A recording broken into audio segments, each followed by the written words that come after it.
കുഞ്ഞുങ്ങളെ, ഗ്ലാക്സയാണ്. നമ്മൾ ഇന്ന് 2025 പല എക്സാമുകളിലായിട്ട് PSC ചോദിച്ച കണക്കിലെ ചോദ്യങ്ങളുടെ ഡിസ്കഷനാണ്.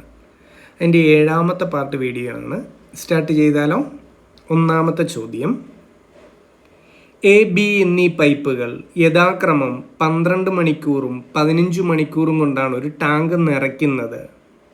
അങ്ങനെയെങ്കിൽ ആ 2 പൈപ്പുകളും ഒരുമിച്ച് തുറന്നാൽ എത്ര മണിക്കൂർ കൊണ്ട് ടാങ്ക് നിറയുമെന്നാണ് അറിയേണ്ടത്. നമുക്കൊന്ന് സ്റ്റാർട്ട് ചെയ്താലോ?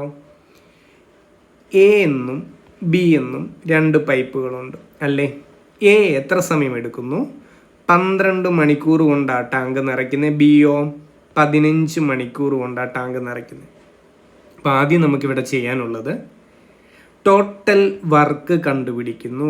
എയും ബിയും കൂടെ ചെയ്യേണ്ട ടോട്ടൽ വർക്ക് എത്ര എന്ന് കാണാൻ പോകുന്നു. എന്ന് പറഞ്ഞാൽ ആ ടാങ്കിൻ്റെ ടോട്ടൽ കപ്പാസിറ്റി കാണാൻ പോകുന്നു. അതിനെന്താ ചെയ്യണ്ടേ?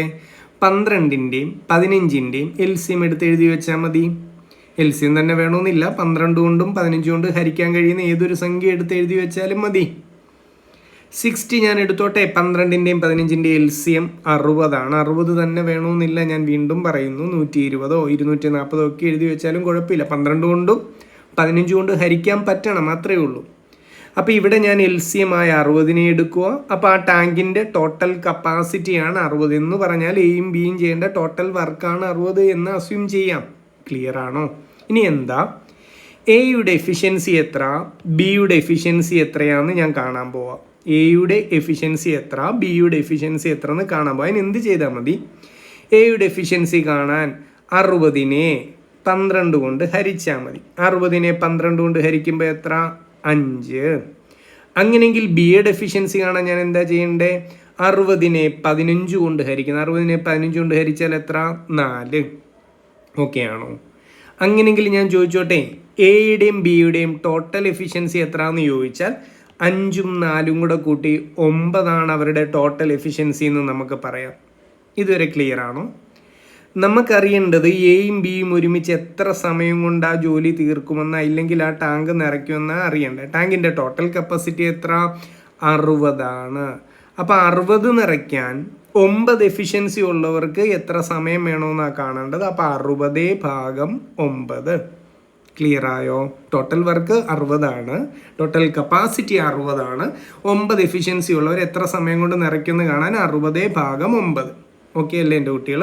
ഒന്നും കൂടെ വെട്ടി ചെറുതാക്കല്ലോ. 60നെ 9നെ 3 വെച്ച് കട്ട് ചെയ്തോട്ടെ. അപ്പോൾ 20/3 കിട്ടും. ഇതുവരെ ഓക്കെ ആണോ? 20നെ ഞാൻ 1 ഹരിക്കാം. 20നെ 3 കൊണ്ട് ഹരിക്കുമ്പോൾ എങ്ങനെയാണ് വരുന്നത്? 6 × 3 18, ശിഷ്ടം 2 എന്ന് വരും. ഇതിനെ എങ്ങനെ എഴുതാം?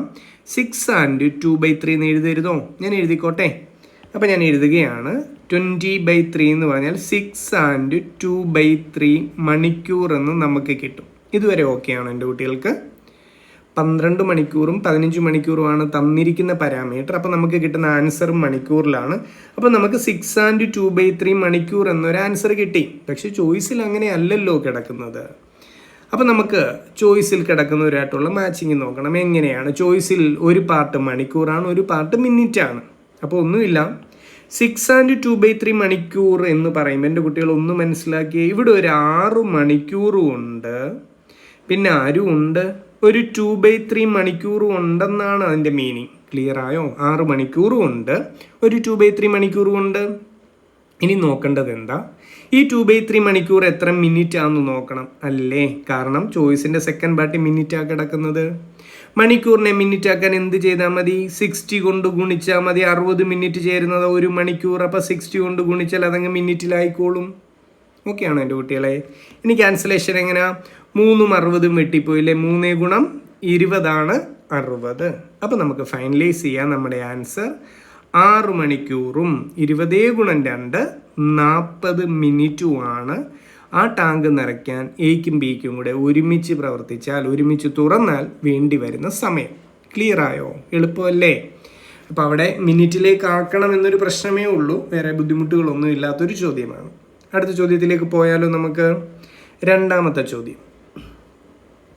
രഘു ഒരു ബാങ്കിൽ നിന്ന് വായ്പ എടുത്തു. ആദ്യ ഗഡുവായി 1000 രൂപ തിരിച്ചടച്ചു. അപ്പോൾ നമുക്കൊന്ന് എഴുതി വെക്കാം. ആദ്യ ഗഡുവായിട്ട് 1000 അടച്ച്. ഇനി എന്താ കഥ? ഓരോ മാസവും 150 രൂപ വർദ്ധിപ്പിക്കുക അടയ്ക്കുന്നത്. അപ്പോൾ അടുത്ത മാസം എത്ര അടച്ചാണ് എൻ്റെ കുട്ടികൾ പറ? 1000-ൻ്റെ കൂടെ ഒരു 150 കൂടെ ചേർത്ത് 1150 അടച്ചെങ്കിൽ ഞാൻ ചോദിക്കട്ടെ, അതിൻ്റെ അടുത്ത മാസവും വീണ്ടും 150 കൂട്ടി അടച്ചു. അപ്പോൾ എത്രയാ? 1300 അടച്ചു. ക്ലിയർ ആണോ? ഇങ്ങനെയാണ് ഇയാൾ അടച്ചുകൊണ്ടിരിക്കുന്നത്. എന്താ കണ്ടുപിടിക്കണ്ടേ? 30ാമത്തെ ഗഡുവായിട്ട് എത്ര രൂപയെ തിരിച്ചടച്ചു എന്ന് അറിയേണ്ടത്.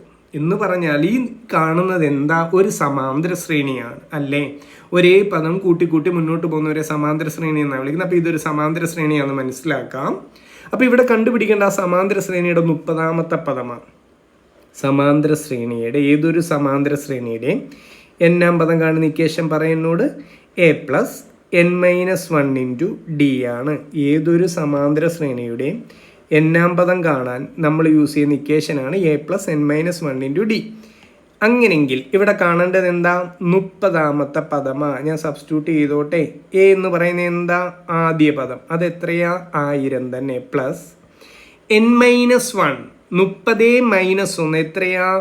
29 ഇൻറ്റു ഡി എന്ന് പറഞ്ഞാൽ എന്താ? പൊതുവ്യത്യാസമാണ്. ഈ ശ്രേണികൾ തമ്മിലുള്ള ഈ പദങ്ങൾ തമ്മിലുള്ള വ്യത്യാസം എന്താ? 1000 1150 എന്ന് വെച്ചാൽ 150 കൂടി, വീണ്ടും 150 കൂടി, ഓരോ മാസവും 150 കൂട്ടുക. അപ്പോൾ ഇവിടുത്തെ കോമൺ ഡിഫറൻസ് എത്രയാണെന്ന് ചോദിച്ചാൽ 150. ഓക്കെ ആണോ എൻ്റെ വീട്ടിൽ? ഒന്നും കൂടെ ഉറപ്പിച്ചേ. a+, എന്ന് വെച്ചാൽ ആദ്യ പദം, അത് 1000ആണ്. n-1 അതാണ് 30 നിന്ന് 1 പോയാൽ 29. ഡി ആണ് പൊതുവ്യത്യാസം, അതിവിടെ എത്രയാ? 150. ഇനി ഇതൊന്നും സോൾവ് ചെയ്താൽ പോരെ എൻ്റെ കുട്ടികളെ, വേറെ ബുദ്ധിമുട്ടിക്കുന്ന കാര്യങ്ങളൊന്നുമില്ല. അപ്പോൾ 1000 + 29 × 150. കാൽക്കുലേഷൻ ബുദ്ധിമുട്ടുണ്ടെങ്കിൽ നമുക്കൊന്ന് ചെയ്ത് നോക്കാം. 29നെ 15 കൊണ്ടൊന്ന് ഗുണിച്ചാലോ? 9 × 5 45, ശിഷ്ടം 4. 5 × 2 10, 4 14. പിന്നെ 29 അതേപോലെ താഴോട്ടിറങ്ങും. അപ്പോൾ എത്ര വരുന്നത്? 5 9 4 13, 2 1 3 1 4. ആ 0 ഇടാൻ മറക്കരുത്. അപ്പോൾ 29നെ 150 കൊണ്ട് ഗുണിക്കുമ്പോൾ 4350 എന്ന് കിട്ടും. ഓക്കെ ആണോ? ഇനി എന്ത് ചെയ്താൽ മതി? 1000 കൂടെ കൂട്ടി വെച്ചാൽ പോരെ. അപ്പോൾ എത്രയാണ് ആൻസർ?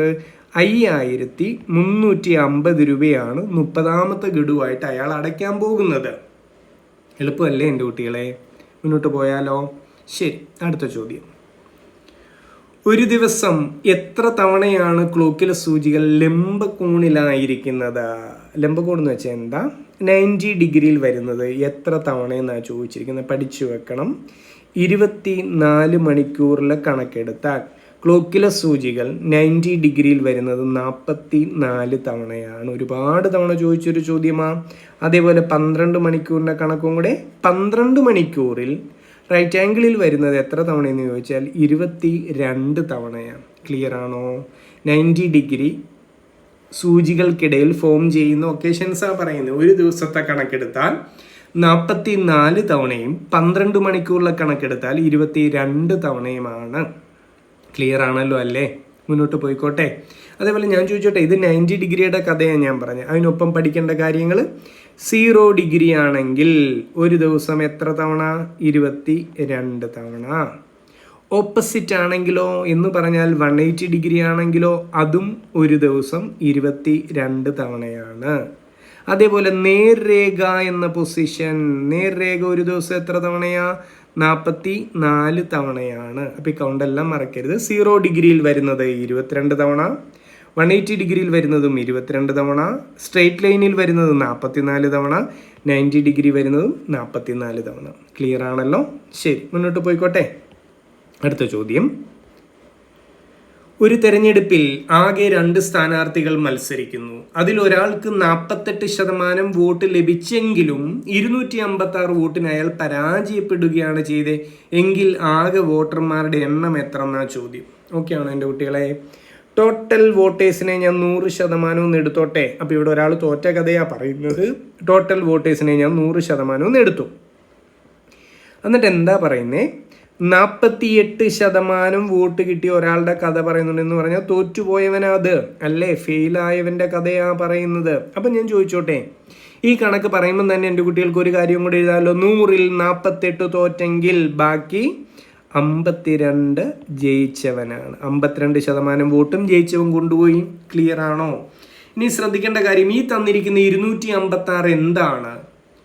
അത്രയും വോട്ടിൻ്റെ കുറവിന് തോറ്റു എന്നാ പറയുന്നത്. മെജോറിറ്റി, ഭൂരിപക്ഷം എന്ന് പറഞ്ഞാലും ഇത്ര വോട്ടിൻ്റെ കുറവിന് അയാൾ പരാജയപ്പെട്ടു എന്ന് പറഞ്ഞാൽ അതിന് ഒറ്റ മീനിങ്ങേ ഉള്ളൂ, ഡിഫറൻസ് ആണ്. ജയിച്ചവനും തോറ്റവനും കിട്ടിയ വോട്ടുകൾ തമ്മിലുള്ള ഡിഫറൻസ് ആണ് തന്നിരിക്കുന്നതെന്ന് മനസ്സിലാക്കുക. അങ്ങനെയെങ്കിൽ ഞാൻ ചോദിക്കട്ടെ, ജയിച്ചവന് കിട്ടിയത് 52% വോട്ട്, തോറ്റവന് കിട്ടിയ 48% വോട്ട്. അപ്പോൾ അവരുടെ വോട്ടുകളുടെ ശതമാനങ്ങൾ തമ്മിലുള്ള വ്യത്യാസം എത്ര? 4%. ക്ലിയർ ആയോ? അപ്പോൾ ഈ 4%-ൻ്റെ വിലയാണ് ചോദ്യത്തിൽ തന്നിരിക്കുന്ന 256. നമുക്ക് എന്താ കണ്ടുപിടിക്കണ്ടേ? ആകെ വോട്ടർമാരുടെ എണ്ണത്തിന് എത്ര എന്നാണ് നമ്മൾ എടുക്കുന്നത്? 100% എന്ന് അസ്യൂം ചെയ്ത് ഇനി എന്ത് ചെയ്താൽ മതി? ഇവരെ ക്രോസ് ചെയ്താൽ മതി. നമ്മുടെ ആൻസർ ആയി ചെയ്താലോ? നമുക്ക് എൻ്റെ കുട്ടികൾ പറ, 100 × 256 ഡിവൈഡഡ് ബൈ 4 എന്ന് വരും അല്ലേ? ഒന്നിച്ച് കിടക്കുന്നവരെ ഗുണിച്ചു, ഒറ്റയ്ക്ക് കിടക്കുന്ന ആളെ കൊണ്ട് ഹരിച്ചു. ഇനി എങ്ങനെയാണ് ക്യാൻസലേഷൻ? 256 4 കൂടെ അങ്ങ് വെട്ടിക്കളയരുതോ? 64 × 4 അല്ലേ 256? ഡൗട്ട് ഉണ്ടോ? 64 × 4 എത്രയാ? 256. ബാക്കി എന്ത് വന്നു? 64 × 100.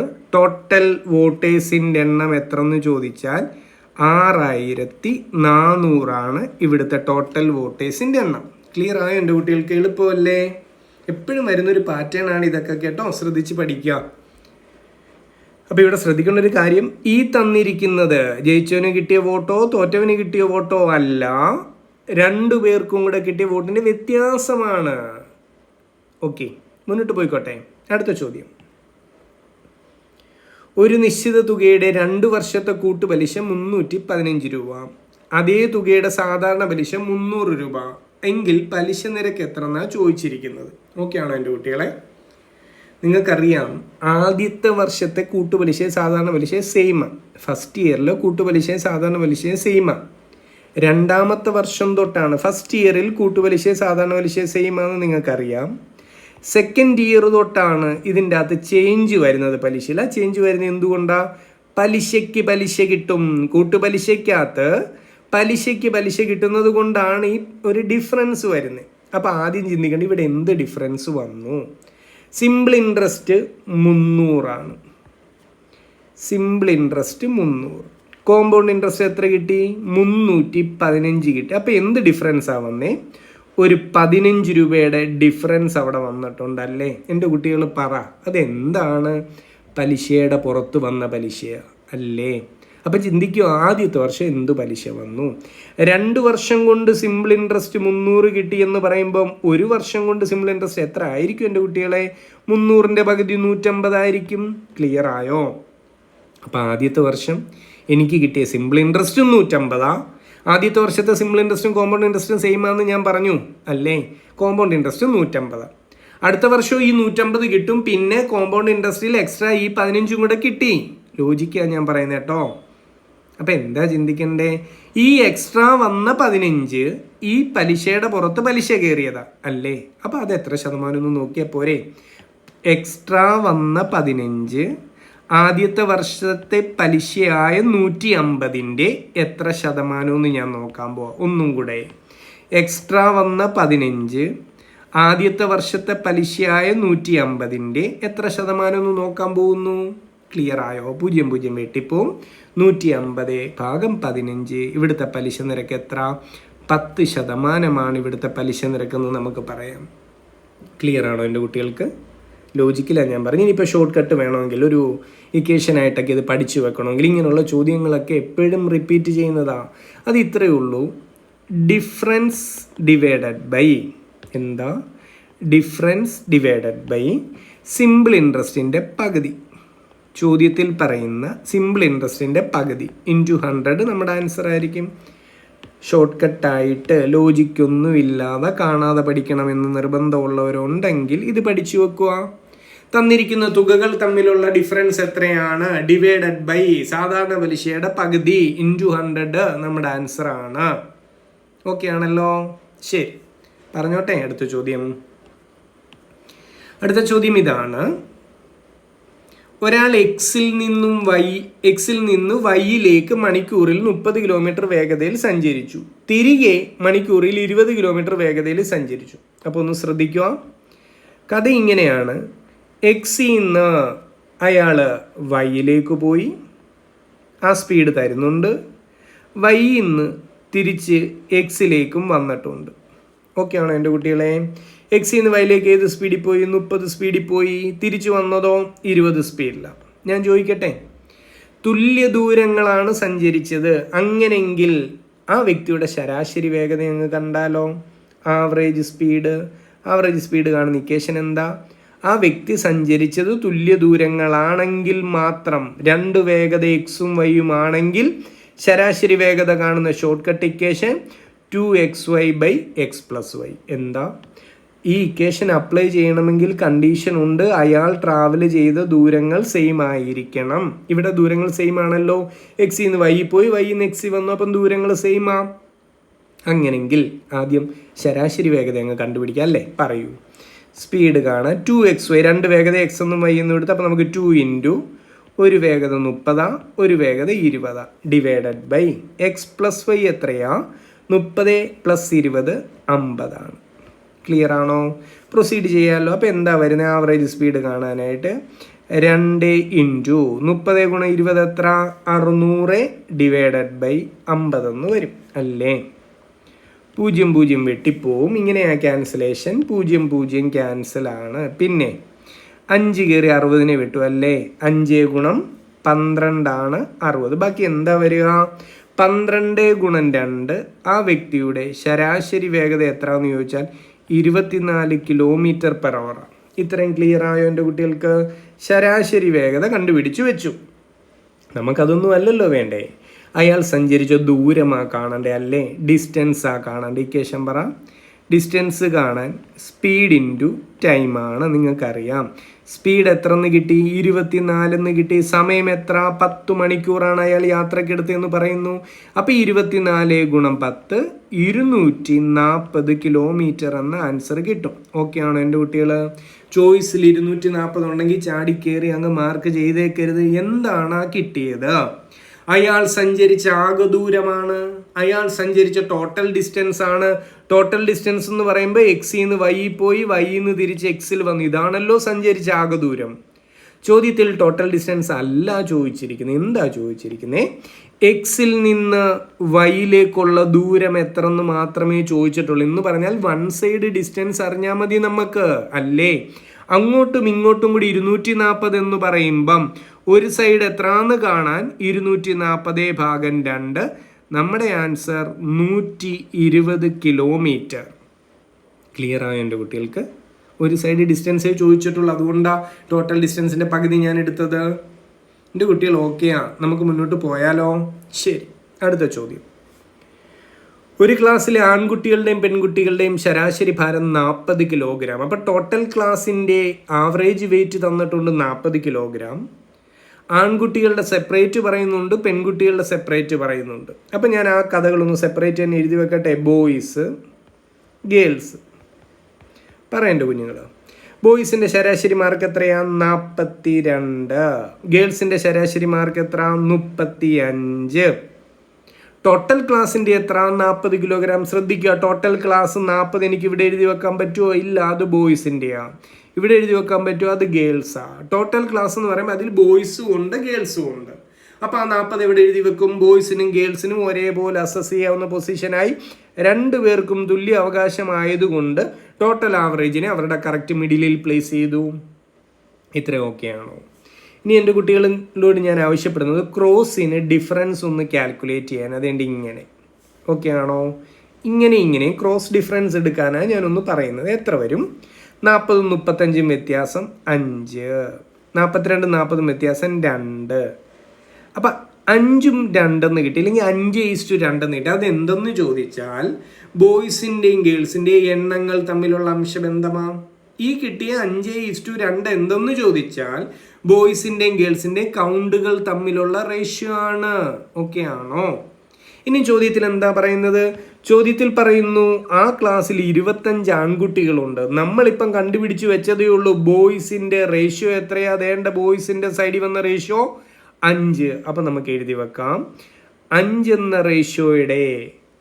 എന്ന ബോയ്സിന്റെ റേഷ്യോയുടെ വിലയാണ് 25. എന്താ കണ്ടുപിടിക്കണ്ടേ? പെൺകുട്ടികളുടെ എണ്ണം, പെൺകുട്ടികളുടെ റേഷ്യോ എത്ര? 2 ആണ്. 5ന്റെ വില 25 ആണെങ്കിൽ 2 എത്രയാന്ന് കണ്ടാൽ മതി, ആൻസറായി.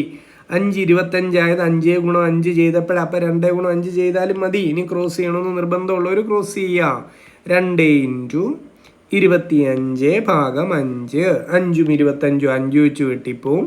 ആ ക്ലാസ്സിൽ എത്ര പെൺകുട്ടികളുണ്ടെന്ന് ചോദിച്ചാൽ 10 പെൺകുട്ടികളാണ് ആ ക്ലാസ്സിലുള്ളത്. ക്ലിയർ ആയോ എൻ്റെ കുഞ്ഞുങ്ങൾക്ക്? മുന്നോട്ട് പോയിക്കോട്ടെ. അപ്പം ഡയറക്റ്റ് മെത്തേഡിലൊക്കെ ചെയ്ത് ഇത് കോംപ്ലിക്കേറ്റഡ് ആക്കണമെന്നില്ല. മിക്സർ ആൻഡ് അലിഗേഷൻ യൂസ് ചെയ്ത് ഇങ്ങനെ സിമ്പിളായിട്ട് ചെയ്യാവുന്നതേ ഉള്ളൂ. തന്നിരിക്കുന്ന ആവറേജുകൾ വെച്ച് ബോയ്സിൻ്റെയും ഗേൾസിൻ്റെയും എണ്ണങ്ങൾ തമ്മിലുള്ള അംശബന്ധം കണ്ടുപിടിച്ചിട്ട് ഈസി ആയിട്ട് ആ ചോദ്യം ട്രാക്ക് ചെയ്യാവുന്നതേ ഉള്ളൂ. പറഞ്ഞോട്ടെ എൻ്റെ കുട്ടികളെ, മുന്നോട്ട് പോയിക്കോട്ടെ. അടുത്ത ചോദ്യം.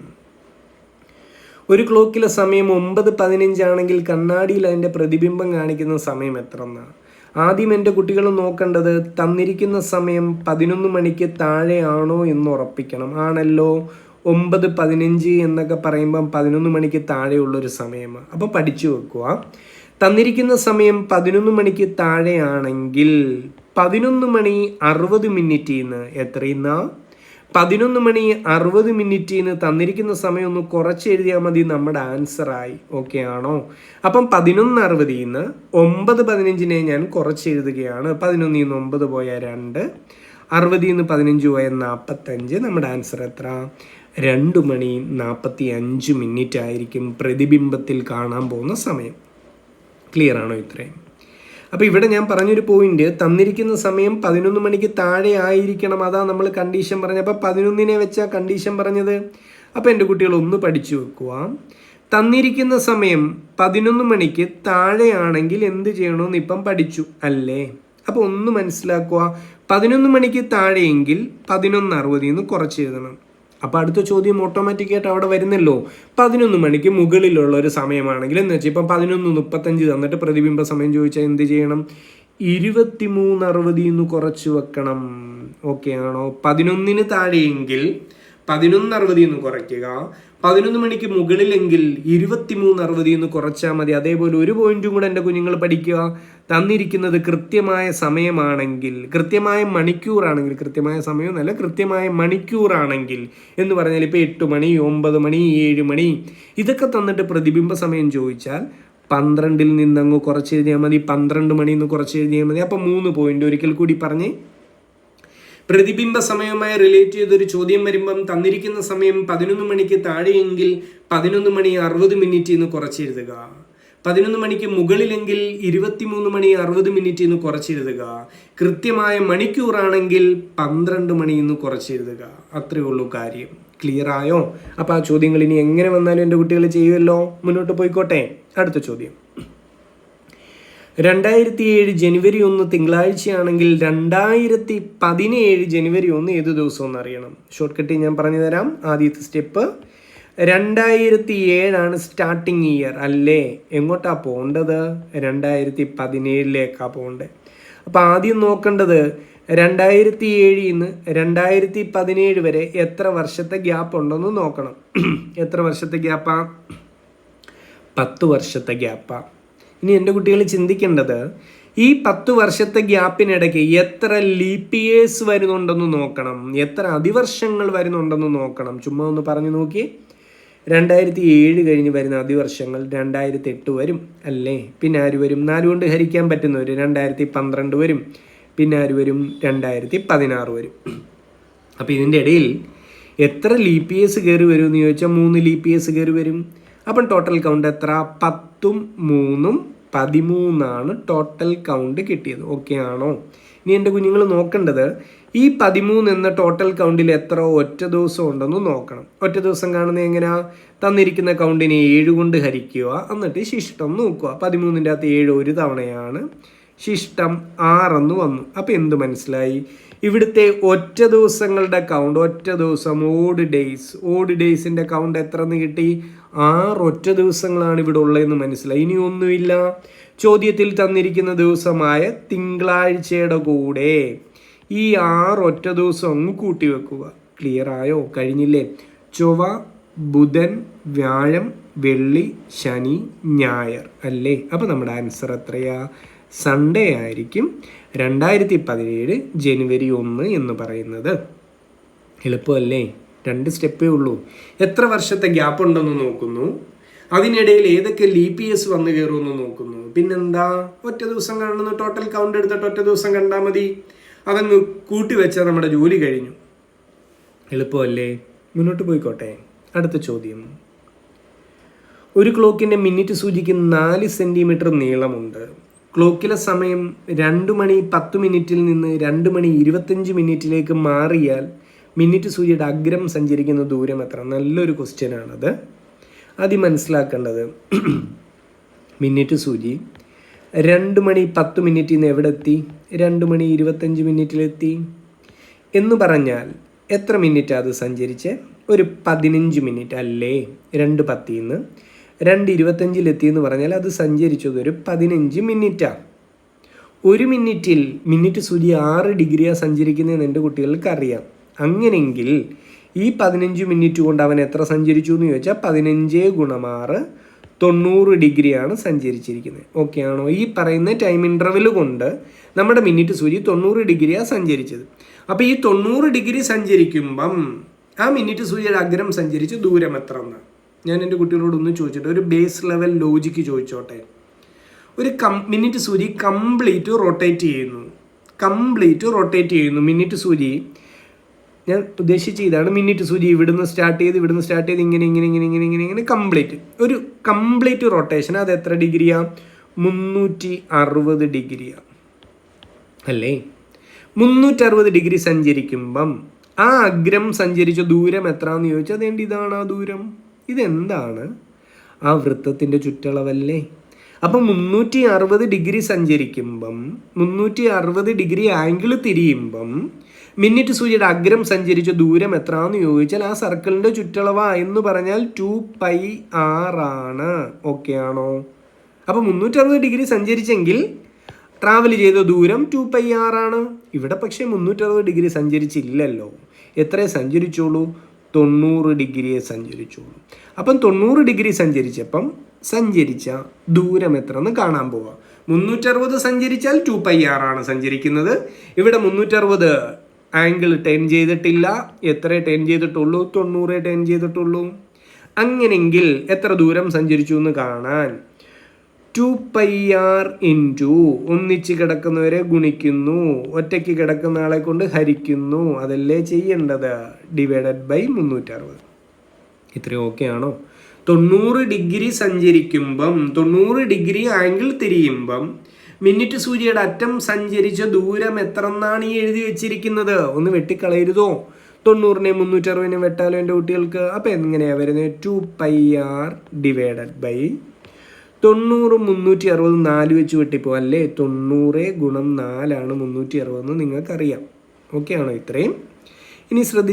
ഇനി ശ്രദ്ധിക്കേണ്ട കാര്യം, റേഡിയസ് എത്രയാ? മിനിറ്റ് സൂചിയുടെ നീളമല്ലേ ഇവിടെ റേഡിയസ് എന്ന് പറയുന്നത്. മിനിറ്റ് സൂചിയുടെ നീളം എത്ര എന്ന് പറയുന്നുണ്ട്? 4 എന്ന് പറയുന്നുണ്ട്. അപ്പം അങ്ങ് സബ്സ്റ്റിറ്റ്യൂട്ട് ചെയ്താലോ? 2π ഇൻറ്റു റേഡിയസിൻ്റെ സ്ഥാനത്ത് 4. താഴെ ആരുണ്ട്? ഒരു 4 ഉണ്ട്. അപ്പോൾ ആ 4 അങ്ങ് വെട്ടിപ്പോത്തില്ലേ എൻ്റെ കുട്ടികളെ? അപ്പം ബാക്കി എന്താ വരിക? 2π എന്ന് വരും. പൈയുടെ വില എത്ര? 3.14. അപ്പം 2 ഇൻറ്റു 3.14 എന്ന് വരും. അപ്പോൾ ആൻസർ എത്രയാ? 6.28 സെൻറ്റിമീറ്റർ നമ്മുടെ ആൻസർ. ക്ലിയർ ആയോ എൻ്റെ കുട്ടികൾക്ക്? നല്ലൊരു ക്വസ്റ്റ്യൻ ആണ്. ജോമെട്രിയിലെ ചോദ്യമാണോ എന്ന് ചോദിച്ചാൽ ആണ്. ക്ലോക്കിലാണോ എന്ന് ചോദിച്ചാൽ ആണ്. 2 ലോജിക്കുകളും കമ്പൈൻ ചെയ്താൽ മാത്രമേ അവിടെ ആൻസറിൽ നമുക്ക് എത്താൻ പറ്റത്തുള്ളൂ. അപ്പം ദ മോസ്റ്റ് ഇമ്പോർട്ടൻ്റ് ഏരിയ ഇതാണ്. ഒരു ഫുൾ റൊട്ടേഷൻ എന്ന് പറഞ്ഞാൽ 360 ഡിഗ്രി ആംഗിൾ തിരിഞ്ഞിട്ടുണ്ട്. 360 ഡിഗ്രി ആംഗിൾ തിരിയുമ്പം ക്ലോക്കിലെ സൂചിയുടെ അറ്റം അഗ്രം സഞ്ചരിച്ച ദൂരം എത്ര എന്ന് വെച്ചാൽ ആ സർക്കിളിൻ്റെ ചുറ്റളവാ. അതാണ് 2πr. പക്ഷെ ഇവിടെ 360 സഞ്ചരിച്ചില്ല, 90 സഞ്ചരിച്ചോളൂ. ആ 90 ഡിഗ്രി സഞ്ചരിക്കുമ്പം അറ്റം സഞ്ചരിച്ച ഡിസ്റ്റൻസ് എത്ര എന്നാണ് നമ്മൾ ഈ കണ്ടുപിടിച്ച് വെച്ചിരിക്കുന്നത്. ക്ലിയർ ആയോ? അത് 2πr/4 എന്ന് കിട്ടും. അതിലോട്ട് ആറിൻ്റെ വില ഇട്ട് കൊടുത്താൽ മതി, കാര്യം കഴിഞ്ഞു. ക്ലിയർ ആണോ എൻ്റെ കുഞ്ഞുങ്ങളെ? ഇനി ഇക്വേഷനായിട്ട് ഇതിപ്പോൾ ഞാൻ കറക്റ്റ് ലോജിക്കിലാണ് പറഞ്ഞത്. ഷോർട്ട് കട്ട് ഇക്വേഷനായിട്ട് പഠിച്ചു വെക്കണമെങ്കിൽ ഇങ്ങനെയുള്ള ചോദ്യങ്ങളിൽ മിനിറ്റ് സൂചിയുടെ അഗ്രം സഞ്ചരിച്ച ദൂരം കണ്ടുപിടിക്കാൻ വേണ്ടി ഇങ്ങനെ ഒരു ഇക്വേഷൻ കാണാതെ പഠിച്ചു വെച്ചോളൂ. 2πr × θ/360 ഇങ്ങനെ ഒരു ഇക്വേഷൻ പഠിച്ചു വെച്ചാലും തെറ്റൊന്നുമില്ല. തീറ്റ എന്ന് പറയുന്നത് മിനിറ്റ് സൂചി ആ ചോദ്യത്തിൽ സഞ്ചരിച്ച ആംഗിൾ എത്രയാണ്, അതിനെ എടുത്ത് സബ്സ്റ്റിറ്റ്യൂട്ട് ചെയ്ത് കൊടുത്താൽ മതി. ക്ലിയർ ആയോ? അനാവശ്യ ഷോർട്ട് കട്ട് ഇക്വേഷൻ പറയാതെ ഞാൻ ഡയറക്റ്റ് മെത്തേഡിൽ കാര്യങ്ങൾ പറഞ്ഞതേ ഉള്ളൂ. ഏതാണോ കംഫർട്ടബിൾ അത് പഠിച്ചു വെക്കുക എൻ്റെ കുട്ടികൾ കേട്ടോ, തെറ്റിക്കരുത്. ശരി, അടുത്ത പറഞ്ഞോട്ടെ. അടുത്ത ചോദ്യം 11 മുതൽ 49 വരെയുള്ള ഒറ്റ സംഖ്യകളുടെ തുകയാണ്. 11 മുതൽ 49 വരെ. അപ്പോൾ സീരീസ് ഒന്ന് എഴുതിയാലോ. 11 മുതൽ എന്ന് വെച്ചാൽ 11 വേണം. 11, 13, 15, 17 ഇങ്ങനെ എവിടം വരെ? 49 വരെയുള്ള ഒറ്റ സംഖ്യയുടെ തുക കാണണം. സമ്മ് കാണുന്ന ഇക്വേഷൻ എൻ്റെ കുട്ടികൾക്ക് അറിയാം. ഇതൊരു സമാന്തര ശ്രേണി ആയതുകൊണ്ട് സമാന്തര ശ്രേണിയുടെ സമ്മ് കാണുന്ന ഇക്വേഷൻ എന്താ? n/2 into first term plus last ടേമാണ്. ചെറിയൊരു ഇക്വേഷനാണ്. പക്ഷെ ഒരു പ്രശ്നമുണ്ട്. ഫസ്റ്റ് ടേം ഇവിടെ ഉണ്ട്, ലാസ്റ്റ് ടേം ഇവിടെ ഉണ്ട്, പക്ഷെ എന്തില്ല? എന്നില്ല. ഈ തന്നിരിക്കുന്ന ശ്രേണിയിൽ എത്ര പദങ്ങളുണ്ട് എന്നതാ അത് കണ്ടുപിടിക്കണം. കണ്ടുപിടിക്കുന്ന ഇക്വേഷൻ എന്താ? ലാസ്റ്റ് ടേമിൽ നിന്ന് ഫസ്റ്റ് ടേമിനെ കുറയ്ക്കണം. പിന്നെന്താ എൻ്റെ കുട്ടികളെ? കോമൺ ഡിഫറൻസ് കൊണ്ട് ഹരിക്കണം, 1 കൂട്ടണം. ഒരിക്കൽ കൂടി, നമ്പർ ഓഫ് ടേംസ് ഈ തന്നിരിക്കുന്ന ശ്രേണിയിൽ എത്ര പദങ്ങളുണ്ടെന്ന് കണ്ടുപിടിക്കാൻ ലാസ്റ്റ് ടേമിൽ നിന്ന് ഫസ്റ്റ് ടൈം കുറയ്ക്കണം, പൊതുവ്യത്യാസം കൊണ്ട് ഹരിക്കണം, 1 കൂട്ടണം. നമുക്കൊന്ന് ചെയ്താലോ? പറയേണ്ട കുട്ടികൾ. അപ്പോൾ n ലാസ്റ്റ് ടൈം ഇവിടെ എത്ര? 49. ഫസ്റ്റ് ടൈം എത്ര? 11 ഡിവൈഡഡ് ബൈ പൊതുവ്യത്യാസം എത്രയാ? 2 കൂട്ടിയാ പോകുന്നത്. അപ്പോൾ ഡിവൈഡഡ് ബൈ 2 + 1 എത്രയാണ് വരുന്നത്? 49 നിന്ന് 11 കുറച്ചാൽ 38. 38/2 + 1. 38/2 എത്ര? 19. 19 + 1 എത്ര? 20. അപ്പം നമുക്ക് മനസ്സിലായി ഈ പറയുന്ന ശ്രേണിയിൽ എത്ര പദങ്ങളുണ്ട് എന്ന് ചോദിച്ചാൽ 20 പദങ്ങളാണ് ഉള്ളത്. ക്ലിയർ ആയോ? ഇനി എന്താ? സം ഇൻഡിക്കേഷൻ നേണ്ട കൈ കിടക്കുന്നു. n കിട്ടിയല്ലോ. ഇനി ധൈര്യമായിട്ട് സബ്സ്റ്റിറ്റ്യൂട്ട് ചെയ്യരുതോ? n നമ്മുടെ കയ്യിൽ വന്നു. ഇനി അതിൻ്റെ അകത്തോട്ട് ഇട്ട് കൊടുത്താൽ പോരെ? ശരി, പറയൂ. സമ്മ് കാണാനായിട്ട് n/2 എത്ര പദമുണ്ട്? 20 പദമുണ്ട്. അപ്പോൾ 20/2 into first time 11, last time 49. Okay ആണോ? ചെയ്ത് നോക്കിയാലോ. 20നെ 2 കൊണ്ട് ഹരിച്ചാൽ 10. 49ഉം 11ഉം കൂട്ടിയാൽ 60. 60 × 10 ഈ സീരീസിൻ്റെ സമ്മ് എത്ര എന്ന് ചോദിച്ചാൽ 600 ഈ സീരീസിൻ്റെ സമ്മ്. ക്ലിയർ ആയോ എൻ്റെ കുട്ടികൾക്ക്? മുന്നോട്ട് പോയിക്കോട്ടെ. അടുത്ത ചോദ്യം. 96 സെൻറ്റിമീറ്റർ ഉപരിതല വിസ്തീർണം അല്ലേ? അപ്പോൾ സെൻറ്റിമീറ്റർ സ്ക്വയർ ആട്ടോ. 96 സെൻറ്റിമീറ്റർ സ്ക്വയർ ഉപരിതല വിസ്തീർണമുള്ള ഒരു ക്യൂബിൻ്റെ വ്യാപ്തം കണ്ടുപിടിക്കാനാണ് പറയുന്നത്. അപ്പം ക്യൂബിൻ്റെ എന്ത് തന്നിട്ടുണ്ട്? സർഫസ് ഏരിയ തന്നിട്ടുണ്ട്. എത്രയാ? 96 സെൻറ്റിമീറ്റർ സ്ക്വയർ. ഞാൻ ചോദിക്കട്ടെ, ഒരു ക്യൂബിൻ്റെ സർഫസ് ഏരിയ കാണുന്ന ഇക്വേഷൻ എന്താ? ക്യൂബിന് 6 ഫേസസാണ് ഉള്ളത് അല്ലേ? ഒരു ഫേസിൻ്റെ ഏരിയ സ്ക്വയർ ആയതുകൊണ്ട്, സമചതുരമായതുകൊണ്ട് ഒരു വശം എ ആണെങ്കിൽ A². അങ്ങനെ 6 വശമുണ്ട്. അപ്പോൾ സർഫസ് ഏരിയ എത്ര? 6A² ആണ് സർഫസ് ഏരിയ. 6A² വിലയാണ് ചോദ്യത്തിൽ തന്നിരിക്കുന്നത് 96. അപ്പോൾ A² എത്ര എന്ന് ചോദിച്ചാൽ എൻ്റെ കുട്ടികൾ എന്ത് പറയും? 96 / 6 16. ഇത് ആരുടെ വിലയാ? A² വിലയാ. അപ്പോൾ A എത്രയാ? √16. ആ പറയുന്ന ക്യൂബിൻ്റെ ഒരു വശം എത്ര എന്ന് ചോദിച്ചാൽ 4 സെൻറ്റിമീറ്റർ ആണെന്ന് പറയാം. ഇത്ര ഓക്കെ ആണോ? എന്താ കണ്ടുപിടിക്കേണ്ടത്? ഇതുകൊണ്ട് കഴിയുന്നില്ലല്ലോ. കണ്ടുപിടിക്കേണ്ട പാരാമീറ്റർ ആ ക്യൂബിൻ്റെ വോളിയം എത്ര എന്നാ ചോദ്യം. വോളിയത്തിൻ്റെ ഇക്വേഷൻ പറ. ക്യൂബിൻ്റെ ഒരു വശം എ ആണെങ്കിൽ വോളിയം കാണുന്ന ഇക്വേഷൻ A³ എ ഇവിടെ 4 എന്ന് പറയുന്നു. 4ൻ്റെ ക്യൂബ് കണ്ടുപിടിച്ച് വെച്ചാൽ മതി. 4ൻ്റെ ക്യൂബ് എത്രയാ? 64 സെൻറ്റിമീറ്റർ ക്യൂബ് നമ്മുടെ ആൻസർ. ക്ലിയർ ആയോ എൻ്റെ കുട്ടികൾക്ക്? എളുപ്പമല്ലേ? മുന്നോട്ട് പോയാലോ? എളുപ്പമുള്ള ചോദ്യമായിരുന്നു നീ. അടുത്തത്, ഒരു പരീക്ഷ പാസ്സാകാൻ 60% മാർക്ക് വേണം. നീതുവിന് 180 മാർക്ക് കിട്ടി. പക്ഷേ 60 മാർക്കിൻ്റെ കുറവിന് ആ കുട്ടി പരാജയപ്പെട്ടു പോയി. ഓക്കെ ആണോ? അപ്പോൾ നമുക്കിങ്ങനെ എഴുതാം. പാസ്സാകാൻ 60% വേണം. പക്ഷെ ഇവിടെ എന്താ പറയുന്നത്? ആ കുട്ടി 180 മാർക്ക് കിട്ടിയെങ്കിലും 60 മാർക്കിൻ്റെ ഷോർട്ടേജിന് ഫെയിലായി പോയെന്നാണ് പറയുന്നത്. തിരിച്ച് ചിന്തിക്കരുതോ?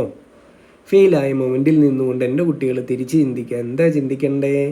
ഈ 60 മാർക്കും കൂടെ കിട്ടിയിരുന്നെങ്കിൽ ആ വ്യക്തി ജയിച്ചേനെ അല്ലേ? പറയൂ. അപ്പം നീതു ജയിക്കാൻ വേണ്ട മാർക്ക് എത്രയാണെന്ന് ചോദിച്ചാൽ 60 കൂടെ കിട്ടിയെങ്കിൽ നീതു ജയിച്ചേനെ. 180 + 60 240 മാർക്കാണ് ഇവിടെ പാസ്സാകാൻ വേണ്ടത്. ഒരു സൈഡിൽ പറയുന്നു 60% വേണം പാസ്സാകാൻ, മാർക്കിൻ്റെ സൈഡിൽ പറയുന്നു 240 വേണം പാസ്സാകാൻ. രണ്ടുപേരെയും ബാലൻസ് ചെയ്യരുതോ? അപ്പം നമുക്ക് എഴുതി വെക്കാം 60% വിലയാണ് 240. എന്താ കണ്ടുപിടിക്കണ്ടേ? ആ പരീക്ഷയുടെ ടോട്ടൽ മാർക്ക്. ആ ടോട്ടൽ എപ്പോഴും എത്ര തന്നെ? 100% തന്നെ. 60% വില 240 എങ്കിൽ 100% എത്ര എന്ന് കണ്ടുപിടിക്കാം. 60നെ 4 കൊണ്ട് ഗുണിക്കുമ്പോഴാണ് 240. 100നെ 4 കൊണ്ട് ഗുണിച്ച് എഴുതിയാൽ മതി. എന്നാലും ക്രോസ് ചെയ്യണമെന്ന് നിർബന്ധമുള്ളവരുണ്ടെങ്കിൽ നമുക്ക് ക്രോസ് ചെയ്യാം. 100 × 240/60. 60 240 വെട്ടിക്കളയാലോ. 60 × 4 240 എന്ന് എൻ്റെ കുട്ടികളിലൊക്കെ അറിയാം. അപ്പോൾ ഇവിടുത്തെ ടോട്ടൽ മാർക്ക് പറ. 400 ആണ് ഇവിടുത്തെ ടോട്ടൽ മാർക്ക്. ക്ലിയർ ആയോ? അടുത്ത പറഞ്ഞോട്ടെ. അടുത്ത ചോദ്യം. താഴെ തന്നിരിക്കുന്ന സംഖ്യകളുടെ മീഡിയൻ കണ്ടുപിടിക്കുക. 2025-ലും 2024-ലും ഒരുപാട് തവണ റിപ്പീറ്റ് ചെയ്ത് കഴിഞ്ഞു മീഡിയൻ്റെ ചോദ്യങ്ങൾ കേട്ടോ. മീഡിയൻ കണ്ടുപിടിക്കുന്ന പ്രൊസീജിയർ പറ. ഒന്നെങ്കിൽ തന്നിരിക്കുന്ന സംഖ്യകളെ ആരോഹണ ക്രമത്തിൽ അല്ലെങ്കിൽ അവരോഹണ ക്രമത്തിൽ എഴുതുക. അസെൻഡിങ് ഓർഡറിൽ അല്ലെങ്കിൽ ഡിസെൻഡിങ് ഓർഡറിൽ അറേഞ്ച് ചെയ്യുക എന്നത് ആദ്യത്തെ സ്റ്റെപ്പ്. പറ. അസെൻഡിങ് ഓർഡറിൽ എഴുതിയാലോ. ഏറ്റവും ചെറുതാര 2.12 ആണ്. അടുത്തതോ ഓരോന്നും ശ്രദ്ധിച്ച് പറഞ്ഞേ. പിന്നെ ഒരു 3.16 ആണ്. പിന്നെയോ 4.20 ആണ്. പിന്നെയോ 4.60 ആണ്. അടുത്തത് 5.21 ഉണ്ട്. അടുത്തതോ 6.42 ഉണ്ട്. അപ്പോൾ ആരോഹണ ക്രമത്തിൽ തന്നിരിക്കുന്നവരെ ഞാൻ നിരത്തി എഴുതി. ഏതെങ്കിലും മതി, അസെൻഡിങ് ഓർ ഡിസെൻഡിങ് ഓർഡർ ഏതായാലും മതി. ഇനി നോക്കേണ്ടത് ഈ ഓർഡറിൽ എഴുതി കഴിഞ്ഞ് ഇവിടെ കറക്റ്റ് നടുക്ക് വരുന്ന മിഡിൽ ടേം ആരാന്ന് നോക്കണം. അയ്യോടാ, ഇവിടെ ഒരു പ്രശ്നമുണ്ടല്ലോ. 6 പദങ്ങളുണ്ട്. ഇതിൻ്റെ കറക്റ്റ് മിഡിൽ പറയാൻ പറ്റത്തില്ല. അപ്പം നമുക്ക് ഇങ്ങനെ പറയരുതോ? ഒന്ന് ശ്രദ്ധിച്ചേ. ഇവർ രണ്ടുപേരുമാ കറക്റ്റ് മിഡിലിൽ വരുന്നതെന്ന് ഞാൻ പറഞ്ഞാൽ അത് തെറ്റുണ്ടോ എൻ്റെ കുട്ടികളെ? ഇല്ല. നോക്കൂ, ഇപ്പുറത്തോട്ട് 2 പേര്, ഇപ്പുറത്തോട്ട് 2 പേര്. അപ്പോൾ ഈ 2 പേരാണ് കറക്റ്റ് മിഡിലിൽ വരുന്നത്. അപ്പം മിഡിലിൽ 2 പേര് വന്നു. അങ്ങനെങ്കിൽ മീഡിയം കണ്ടുപിടിക്കാനായിട്ട് ആ മിഡിലിൽ വന്ന 2 പേരെയും കൂട്ടി 2 കൊണ്ടങ്ങ് ഹരിച്ചാൽ മതി. മിഡിലിൽ കിടക്കുന്ന 2 ടേംസിനെയും കൂട്ടി 2 കൊണ്ട് ഹരിച്ചാൽ മതി. മീഡിയം കിട്ടുമെന്നാണ് ഞാൻ ഈ പറഞ്ഞു വരുന്നത്. ശരി, ഒന്ന് കൂട്ടിയേ. 4 4 8 ആണ്. 60 20 കൂട്ടിയ 80 ആണ്. 8.80 ÷ 2. 8നെ 2 കൊണ്ട് ഹരിച്ചാൽ 4, 80നെ 2 കൊണ്ട് ഹരിച്ചാൽ 40. മീഡിയൻ എത്ര എന്ന് കിട്ടി? 4.40 ആണ് ഈ തന്നിരിക്കുന്ന സംഖ്യകളുടെ മീഡിയൻ. എളുപ്പമുള്ള ചോദ്യമാണ്. എൻ്റെ കുട്ടികൾക്ക് ഒരു ബുദ്ധിമുട്ടും ഉണ്ടാക്കുന്ന ചോദ്യമല്ല. അടുത്ത പറഞ്ഞോട്ടെ. ശരി. യഥാക്രമം 10 മിനിറ്റ്, 15 മിനിറ്റ്, 24 മിനിറ്റ് ഇടവേളകളിൽ 3 മണികൾ മുഴങ്ങുന്നുണ്ട്. രാവിലെ 8 മണിക്ക് 3 മണികളും ഒരുമിച്ച് മുഴങ്ങി. അവ വീണ്ടും ഒരുമിച്ച് മുഴങ്ങുന്ന എത്ര മണിക്കെന്ന? എളുപ്പവാ. ഒന്നുമില്ല. ഈ ഡിഫറൻറ്റ് ടൈം ഇൻ്റർവെല്ലിൻ്റെ LCM കണ്ടുപിടിച്ച് നോക്കിയാണ് ആദ്യത്തെ ജോലി. അപ്പം 3 മണികളിൽ ഒരാൾ 10 മിനിറ്റ് കൂടുമ്പോൾ അടിക്കും, ഒരാൾ 15 മിനിറ്റ് കൂടുമ്പോൾ അടിക്കും, ഒരാൾ 24 മിനിറ്റ് കൂടുമ്പോൾ അടിക്കും. ഇവരുടെ LCM ഒന്ന് കണ്ടാലോ? നമ്മൾ കുഞ്ഞു ക്ലാസ്സുകളിൽ പഠിക്കുന്ന മെത്തേഡ് ഒന്ന് എടുത്താലോ? പറയൂ. 3 പേരെയും കൂടെ ഒരുമിച്ച് ഹരിക്കാൻ പറ്റുമോയെന്ന് നോക്കും. പറ്റുന്നില്ല. അറ്റ്ലീസ്റ്റ് 2 പേരെയെങ്കിലും ഹരിക്കാൻ പറ്റുമോയെന്ന് നോക്കും. 10നെ 24നെ 2 വെച്ച് അങ്ങ് ഹരിച്ചാലോ? ശരി, പറയൂ. 10നെ 2 വെച്ച് ഹരിച്ചാൽ 5. 15നെ 2 വെച്ച് ഒന്നും ചെയ്യാൻ പറ്റുന്നില്ല. അതുകൊണ്ട് 15 അതേപോലെ താഴോട്ടിറക്കി. 24നെ 2 കൊണ്ട് ഹരിച്ചാൽ 12. ഇനി നോക്കുക, 3 പേരെയും കൂടെ ഒരേപോലെ ഹരിക്കാൻ പറ്റുമോ? പറ്റുന്നില്ല. അപ്പോൾ അറ്റ്ലീസ്റ്റ് 2 പേരെയെങ്കിലും ഹരിച്ചിറക്കിയാലോ? 5 വെച്ച് 5നെയും 15നെയും ഹരിച്ചോട്ടെ. 5 വെച്ച് 5നെ ഹരിച്ചാൽ 1, 15നെ 5 വെച്ച് ഹരിച്ചാൽ 3, 12നെ ഒന്നും ചെയ്യാൻ പറ്റത്തുകൊണ്ട് 12നെ അതേപോലെ താഴോട്ടിറക്കി. ഇനി എന്താ? ഇതിൻ്റെ അകത്ത് ആരെയായിരിക്കാം? 3നെയും 12നെയും 3 വെച്ച് ഞാൻ ഹരിച്ചോട്ടെ. 3 വെച്ച് ഹരിക്കുമ്പോൾ 1നെ ഒന്നും ചെയ്യാൻ പറ്റത്തില്ല. 3നെ 3 വെച്ച് ഹരിച്ചാൽ 1, 12നെ 3 വെച്ച് ഹരിച്ചാൽ 4. കഴിഞ്ഞല്ലോ. ഇനി ഇവരുടെ LCM കാണുന്നത് എങ്ങനെ, അത് പറയൂ. LCM കാണാനായിട്ട് ഈ പുറത്ത് വന്ന ഫാക്ടേഴ്സ് എല്ലാം കൂടെ ഗുണിച്ചെഴുതിയാൽ മതി. 2 ഗുണം 5 ഗുണം 3 ഗുണം 1 ഗുണം 1 ഗുണം 4 എത്രയാത്? 2 ഗുണം 5 10, 10 ഗുണം 3 30, 30 ഗുണം 4 120 എന്ന് കിട്ടി അല്ലേ? യൂണിറ്റ് പറ. 10 മിനിറ്റ് 15 മിനിറ്റ് 24 മിനിറ്റ് അവരുടെ LCMും മിനിറ്റിൽ തന്നെ ആയിരിക്കും. നമുക്ക് കിട്ടി LCM എത്രയാ? 120 മിനിറ്റ് ആണ് ഈ ഡിഫറൻറ്റ് ടൈം ഇൻ്റർവെലിൻ്റെ LCM എന്ന് കിട്ടി. ഓക്കെ ആണോ? അപ്പം ഞാനൊന്ന് എടുത്തെഴുതുക. LCM എനിക്ക് കിട്ടി 120 മിനിറ്റ്. ഞാൻ ചോദിക്കട്ടെ എൻ്റെ കുട്ടികളെ, ഈ 120 മിനിറ്റ് എന്ന് വെച്ചാൽ എന്താ? 2 മണിക്കൂറല്ലേ? 60 മിനിറ്റ് ചേരുന്നതാ 1 മണിക്കൂർ. അപ്പം 120 മിനിറ്റ് എന്ന് വെച്ചാൽ 2 മണിക്കൂറാണെന്ന് പറഞ്ഞാലും തെറ്റില്ല. ഇനി എന്താ കണ്ടുപിടിക്കേണ്ടത്? ഇവർ 3 പേരും ഒരുമിച്ച് മണിയടിച്ചൊരു സമയം പറയുന്നുണ്ട്. അത് എത്ര മണിയാ? രാവിലെ 8 മണിക്ക് ഇവർ 3 പേരും ഒരുമിച്ച് മണിയടിച്ചിട്ടുണ്ട്. അപ്പോൾ ഇനി എപ്പോഴാണ് ഒരുമിച്ച് വരുന്നതെന്ന് ചോദിച്ചാൽ LCM കൂട്ടി വെച്ചാൽ മതി. LCM എത്ര എന്ന് കിട്ടി? 2 മണിക്കൂറെന്ന് കിട്ടി. അപ്പോൾ ഇവർ വീണ്ടും റിങ് ചെയ്യാൻ പോകുന്നത് എപ്പോഴെന്ന് ചോദിച്ചാൽ രാവിലെ 10 മണിക്കായിരിക്കും എഗെയിൻ ഈ 3 മണികളും ഒരുമിച്ച് റിങ് ചെയ്യാൻ പോകുന്നത്. ക്ലിയർ ആയോ? എളുപ്പമല്ലേ? പറഞ്ഞോട്ടെ അടുത്ത ചോദ്യം. 16 പുരുഷന്മാർക്ക് 30 ദിവസം കൊണ്ട് ഒരു ജോലി പൂർത്തിയാക്കാൻ കഴിയും. അങ്ങനെയെങ്കിൽ 24 പുരുഷന്മാർ എത്ര ദിവസം കൊണ്ട് ആ ജോലി പൂർത്തിയാക്കുമെന്ന് ഞാൻ ഇങ്ങനെ പറഞ്ഞോട്ടെ. M പുരുഷന്മാർ ഒരു ജോലി തീർക്കാൻ D ദിവസങ്ങൾ എടുത്തെങ്കിൽ അവിടുത്തെ ടോട്ടൽ വർക്ക് M × D ആ. M പുരുഷന്മാർ D ദിവസം കൊണ്ട് ഒരു ജോലി തീർത്താൽ ടോട്ടൽ വർക്ക് M × D ആ. ഇവിടെ ഒരു 2 സിറ്റുവേഷനാണ് പറയുന്നത്. അപ്പോൾ ആ 2 സിറ്റുവേഷനിലെ ടോട്ടൽ വർക്ക് ഞാൻ ബാലൻസ് ചെയ്യുന്നു. M1D1 = M2D2. 2 സൈഡിലെയും ടോട്ടൽ വർക്കിനെ ബാലൻസ് ചെയ്യുന്നു. അത്രയേ ഉള്ളൂ. പറയൂ, ആദ്യത്തെ പുരുഷന്മാരുടെ എണ്ണം എത്ര? 16. 16 ഇൻറ്റു എത്ര ദിവസം കൊണ്ട് അവർ ജോലി തീർത്തു? 30 ദിവസം കൊണ്ട് ആ ജോലി തീർത്തു. അപ്പോൾ ആദ്യത്തെ കേസിലെ ടോട്ടൽ വർക്ക് എത്രയാണെന്ന് ചോദിച്ചാൽ 16 ഗുണം 30 ആണ്. അതേ ജോലിയാണ്, അതുകൊണ്ടാണ് ഈക്വൽ ടു ഇട്ടിരിക്കുന്നത് ഞാൻ.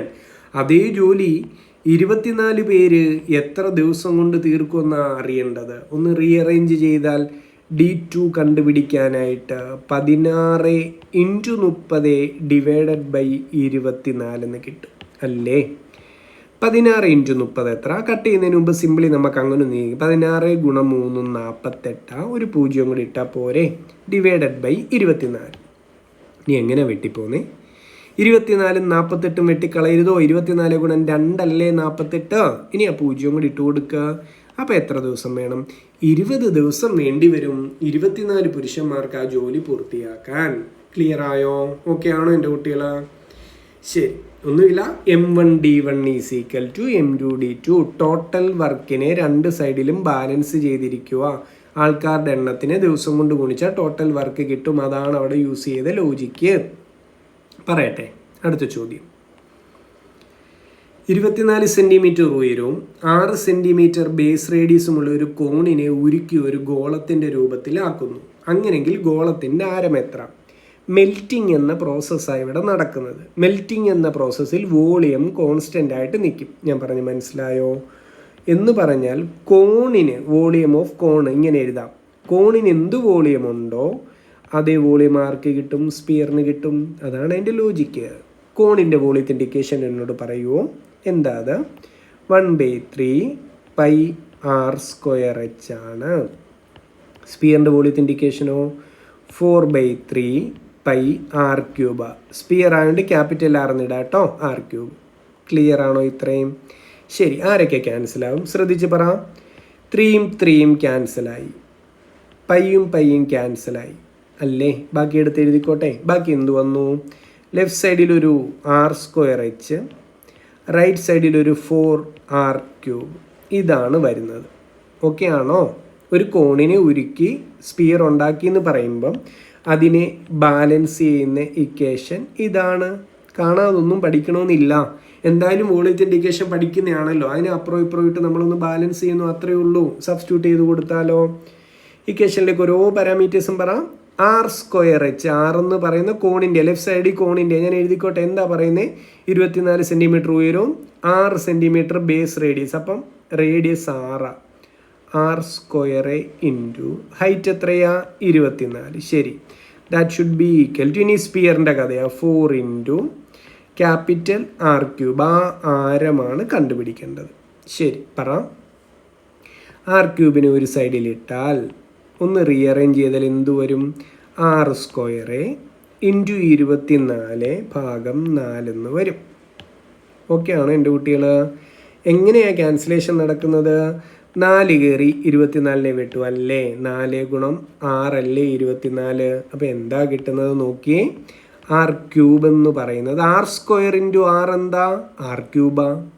r² ഇൻറ്റു r³ അപ്പോൾ ക്യാപിറ്റൽ ആറിൻ്റെ വില എത്രയാ? സ്പിയറിൻ്റെ ആരം എത്രയാണെന്ന് ചോദിച്ചാൽ എൻ്റെ കുട്ടികൾക്ക് പറയാം 6 സെൻറ്റിമീറ്റർ.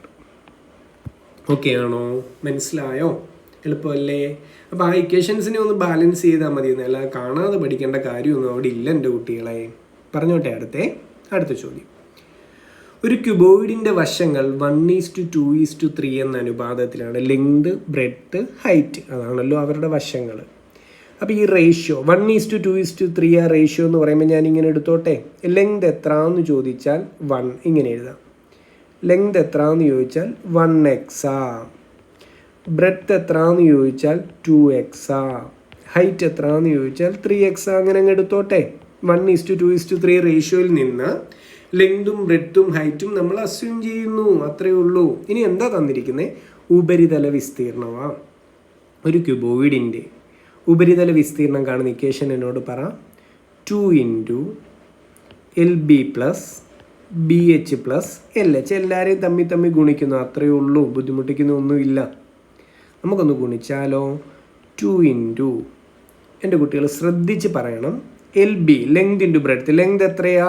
1x, ബ്രെഡ്ത്ത് എത്രയാ? 2x. ഗുണിച്ച് 2xനെ 1x കൊണ്ട് ഗുണിച്ചാൽ 2x² എന്ന് കിട്ടും അല്ലേ? ഞാൻ ഗുണിച്ച് എഴുതിക്കോട്ടെ. മനസ്സിലായോ? Length into breadth. Length 1x, breadth 2x. 1xനെ 2x കൊണ്ട് ഗുണിച്ചാൽ 2x² എന്ന് കിട്ടും. അപ്പം LBയുടെ സ്ഥാനത്ത് ഞാൻ എഴുതി വെച്ചു 2x². ഇനി അടുത്ത പറ. ബേസും ഹൈറ്റും കൂടെ ഗുണിക്കുമ്പോൾ ബേസ് എത്ര? 2x, ഹൈറ്റ് എത്ര? 3x. 2x ഇൻറ്റു 3x എത്രയാ? 2 ഗുണം 3 6, x ഇൻറ്റു x x². അപ്പോൾ ഇവിടെ ഞാൻ എഴുതി വെക്കുന്നു 6x². ഇനി അടുത്ത പറ. ലെങ്തും ഹൈറ്റും കൂടെ ഗുണിക്കുമ്പോൾ ഇവന്മാരെ രണ്ടുപേരെയും കൂടെ പറ എൻ്റെ കുട്ടികൾ. Length 1x, height 3x. 1 ഗുണം 3 3, x ഇൻറ്റു x x². അപ്പോൾ അത് എന്ത് കിട്ടി? 3x² എന്ന് കിട്ടി. ഓക്കെ ആണോ? നമുക്കൊന്ന് ചെയ്ത് നോക്കാം. എത്ര വരും? 2 ഗുണം 6 2 8 3 11, 11x² എന്ന് പറഞ്ഞാൽ 22x² ആണ് സർഫസ് ഏരിയ എന്ന് നമുക്ക് കിട്ടി. ഈ ഒരു മൊമെൻറ്റ് വരെ ഓക്കെ ആണോ? 22x² ആണ് ഉപരിതല വിസ്തീർണം എന്ന് മനസ്സിലായി. ഇനി ചോദ്യത്തിൽ എന്ത് പറയുന്നുണ്ട്? ചോദ്യത്തിൽ പറയുന്നുണ്ട് ഉപരിതല വിസ്തീർണം 88. അപ്പോൾ നമുക്ക് എഴുതി വെക്കാം 22x² വില ചോദ്യത്തിൽ തന്നിട്ടുണ്ട് 88. അപ്പോൾ x² എത്രയാണെന്ന് എൻ്റെ കുട്ടികൾ പറ. 88 ഭാഗം 22, x² വില 4 മീറ്റർ ആട്ടോ. അത് x². അപ്പോൾ x എത്രയാ? x² 4 ആണെങ്കിൽ എക്സിൻ്റെ വില നമുക്ക് കിട്ടി 2 മീറ്റർ. ഓക്കെ ആണോ? എന്താ കണ്ടുപിടിക്കണ്ടേ? എൻ്റെ അളവുകൾ ഏതൊക്കെയെന്ന് കാണണം. അളവുകൾ നമ്മൾ തന്നെ എഴുതി വെച്ചിട്ടുണ്ടല്ലോ. ലെങ്ത് 1x ആണെന്നും. അപ്പോൾ നമുക്ക് കണ്ടുപിടിച്ചാലോ? ലെങ്ത് 1x എന്ന് എഴുതി വെച്ചിട്ടുണ്ട്. എക്സിൻ്റെ വില 2. അപ്പോൾ ലെങ്ത് എത്രയാ? 2 മീറ്റർ. ഇനി ബ്രെഡ്ത്ത് 2x എന്ന് നമ്മൾ അസ്യൂം ചെയ്തിട്ടുണ്ട്. എക്സ് 2 ആണ്. അപ്പോൾ 2 ഗുണം 2 4 മീറ്ററാണ് ബ്രെഡ്ത്ത്. ഹൈറ്റിനെ നമ്മൾ എത്ര എന്ന് എഴുതി വെച്ചിട്ടുണ്ട്? 3x എന്ന് നമ്മൾ തന്നെ എഴുതി വെച്ചിട്ടുണ്ട്. എക്സിൻ്റെ വില 2. 3 ഗുണം 2 6 മീറ്ററാണ് അവിടെ ഹൈറ്റ്. നമ്മുടെ ഏതെന്ന ചോയ്സാണ് നമ്മുടെ ആൻസർ. ക്ലിയർ ആയോ? എളുപ്പമല്ലേ? അപ്പോൾ അവിടെ ശ്രദ്ധിക്കേണ്ട കാര്യവും അറിഞ്ഞിരിക്കേണ്ട കാര്യവും, ഒരു ക്യൂബോയിഡിൻ്റെ ലെങ്തും ബ്രെഡ്ത്തും ഹൈറ്റും തന്നിട്ടുണ്ടെങ്കിൽ ഉപരിതല വിസ്തീർണം കാണുന്ന ഇക്വേഷൻ അറിഞ്ഞിരിക്കണം. 2 into LB plus BH plus LH. എല്ലാവരെയും തമ്മിൽ ഗുണിച്ചു, അത്രയേ ഉള്ളന്നേ. പിന്നെ എളുപ്പമല്ലേ കാര്യങ്ങൾ? അതിനെ തന്നിരിക്കുന്ന 88 ഇക്വേറ്റ് ചെയ്ത് എക്സ് കിട്ടും. എക്സ് കിട്ടിയാൽ പിന്നെ എൻ്റെ കുട്ടികൾക്ക് പാരാമീറ്റേഴ്സിനെ എല്ലാം കണ്ടുപിടിച്ചെടുക്കാവുന്നതേ ഉള്ളൂ. ക്ലിയർ ആയോ? അപ്പോൾ ഇത്രയും ചോദ്യങ്ങളാണ് ഇന്ന് നമ്മൾ ഈ 7ാമത്തെ പാർട്ട് വീഡിയോയിൽ ഇൻക്ലൂഡ് ചെയ്തിരിക്കുന്നത്. എൻ്റെ കുട്ടികൾക്ക് മനസ്സിലായെന്ന് വിശ്വസിക്കുന്നു. നന്നായി പഠിക്കുക എല്ലാവരും കേട്ടോ. ഉള്ള സമയം എഫിഷ്യൻ്റായിട്ട് യൂട്ടിലൈസ് ചെയ്യുക. ഇഷ്ടപ്പെട്ട് പഠിക്കുക, മനസ്സിലാക്കി പഠിക്കുക. അപ്പോൾ വീണ്ടും കാണാം എല്ലാവരെയും. Okay, thank